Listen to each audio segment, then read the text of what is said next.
فرعون کو اس نے وہ خواب دیکھ لیا تھا کہ ایک ستارہ اٹھے گا اور پھر وہ گرے گا تو میری ساری سلطنت کو تباہ کر دے گا. نجومیوں سے اس نے پوچھ لیا. اس نے کہا کہ ایک بچہ پیدا ہوگا جو تیری سلطنت کو تباہ کرے گا. چاہیے تو یہ تھا کہ وہ توبہ کرتا، لیکن اس نے کیا کیا کہ اس نے بچوں کو قتل کرانا شروع کیا. یذبحون ابناءکم، ذبح کرا دیتا تھا تمہارے بیٹوں، اور بچیوں کو وہ زندہ رکھتا تھا.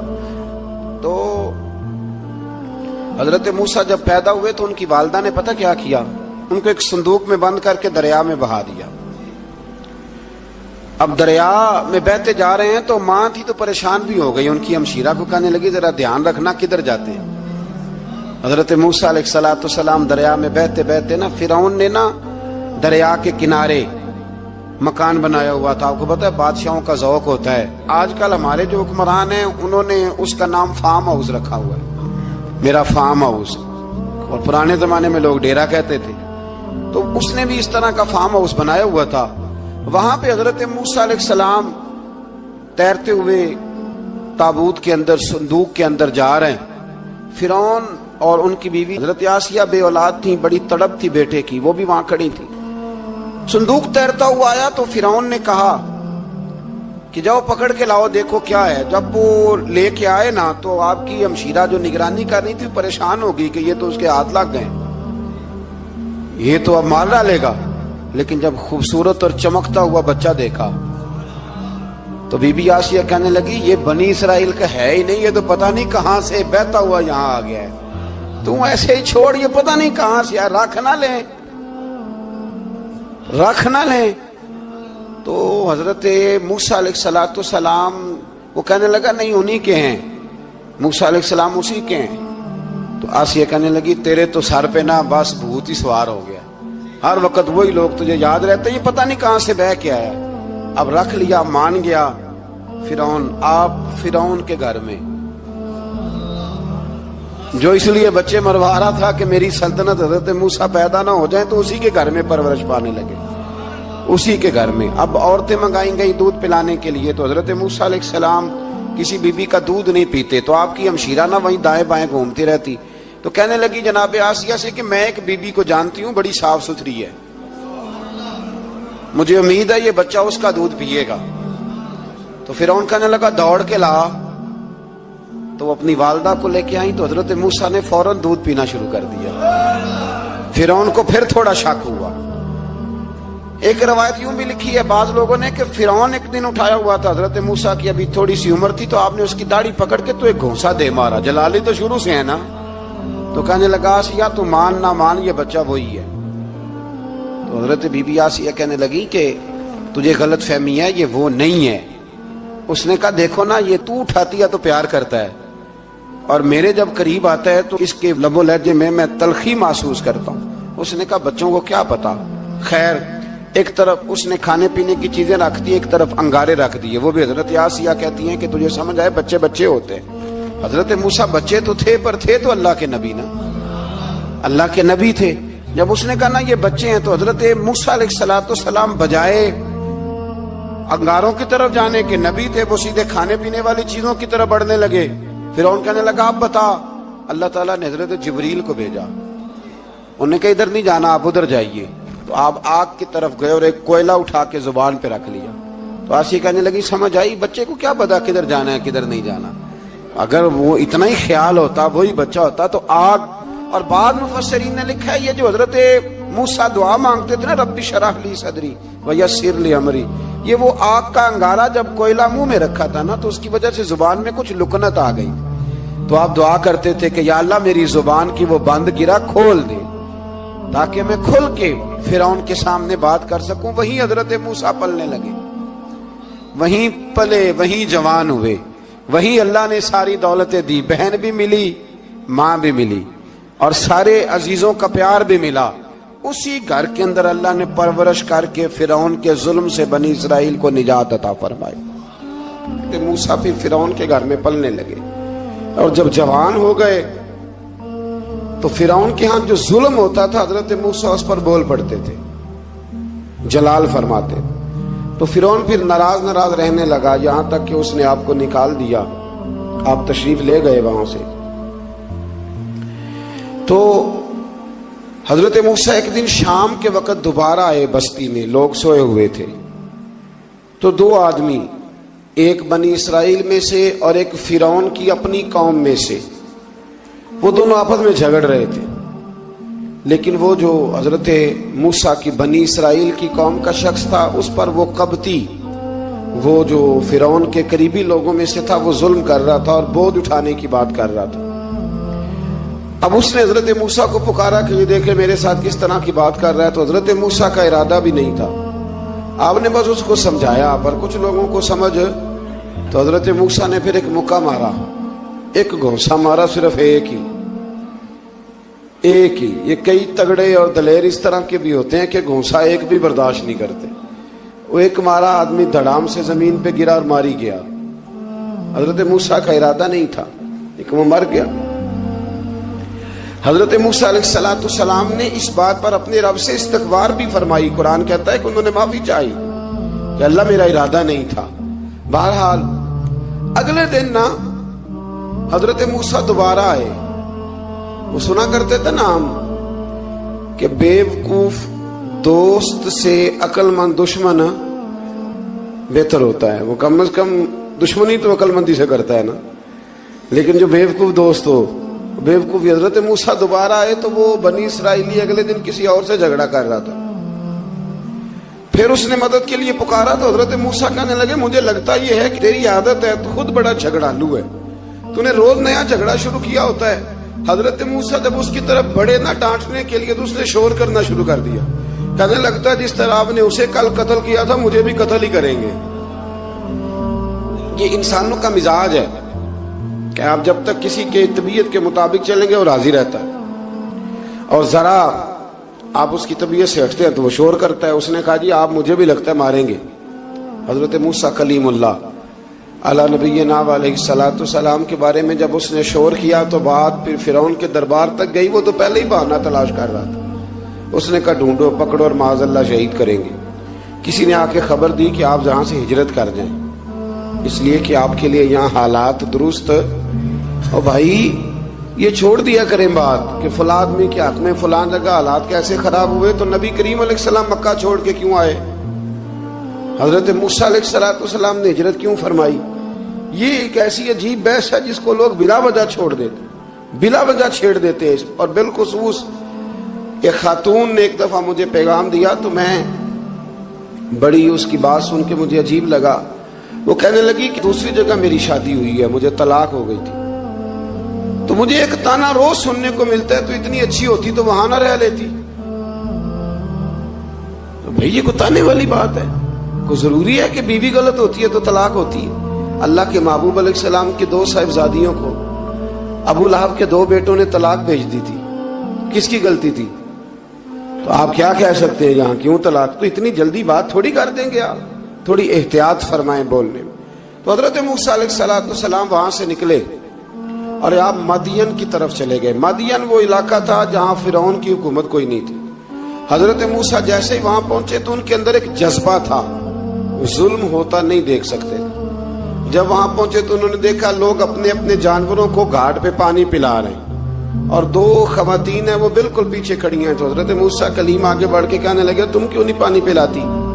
تو وہ کہنے لگی ہمارا بھائی کوئی نہیں، باپ ہمارا بوڑھا ہے. اللہ اکبر. مجبوری یہ ہے، ہم ہیں بھی پردہ دار گھرانے کی، مجبوری ہماری یہ ہے کہ جب تک یہ سارے لوگ پانی پلا نہیں لیں گے اتنی دیر تک ہماری باری نہیں آئے گی. تو حضرت موسیٰ کلیم اللہ علیہ السلام فرمانے لگے اچھا یہ بات ہے تو جانور مجھے دو. وہ ہو یہ رہا تھا کہ چونکہ مرد پانی پلا رہے تھے تو اور جتنے بھی مرد آتے جاتے تھے وہ گھستے جاتے تھے اور عورتیں بیچاری کھڑی تھیں. حضرت موسیٰ جھٹ سے آگے بڑھے، پیچھے ہٹو. ان دو خواتین پاک باز عورتوں کے جانوروں کو پانی پلایا اور پھر آپ دوبارہ وہیں بیٹھ گئے. وہ بیبیاں جلدی جلدی گھر گئیں، جا کے اپنے والد سے کہنے لگی ابا جی کمال ہو گیا، اس بستی میں ایک ایسا آدمی ملا ہے جو عورتوں کی طرف دیکھتا ہے تو نیکی کرنے کے لیے آگے بڑھتا ہے، جو مجبور اور بے کس کے لیے اچھے جذبات رکھتا ہے. فرمایا جلدی لاؤ.